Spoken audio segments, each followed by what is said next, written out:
జై తెలంగాణ. నిన్న premiere show release అయినటువంటి ఆంధ్రప్రదేశ్ ఉప ముఖ్యమంత్రి పవన్ కళ్యాణ్ నటించినటువంటి హరిహర వీరమల్లు సినిమా గురించి మాట్లాడదలుచుకున్నా. ఒక్కసారి మీరు ప్రజలందరికీ గుర్తుకున్నది, పుష్ప సినిమా రిలీజ్ అయినప్పుడు ఆర్టిస్ట్ క్రాస్ రోడ్ సంధ్యా థియేటర్ దగ్గర రేవతి అని ఒక మహిళ చనిపోయింది. ఆమె కొడుకు ఇప్పటికీ ఇంకా హాస్పిటల్నే ఉన్నాడు, చావు బతుకులల్లా, బతుకులేదో కూడా తెలియదు.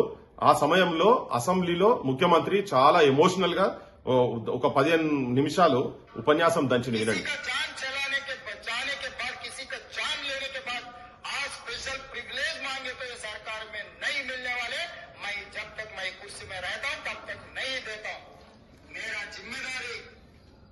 నేను కుర్చీలున్నంత మటుకు స్పెషల్ ప్రివిలేజెస్ ఇచ్చే సవాలే లేదని చెప్పిండు.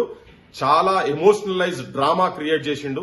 దానికి ఏంటంటే ఒక వాస్తవిక ఘటనను నేను అధ్యక్ష ఆ సీన్ చూస్తుంటే తల్లి రేవతి కొడుకుని ఇట్లా పట్టుకొని తొక్కిసలాటలా పట్టుకొని వదిలిపెడతలేకుండే, ఆమె చనిపోయేటప్పుడు కూడా చెయ్యి అట్లే చేతిలో పట్టుకున్నది కొడుకుది అని ఇట్లా ఎమోషనలైజ్ చేసి అప్పుడు నాకు తల్లి ప్రేమ ఏంటిదనేది నాకు అర్థమైంది అని ఈ మాట మాట్లాడిండు.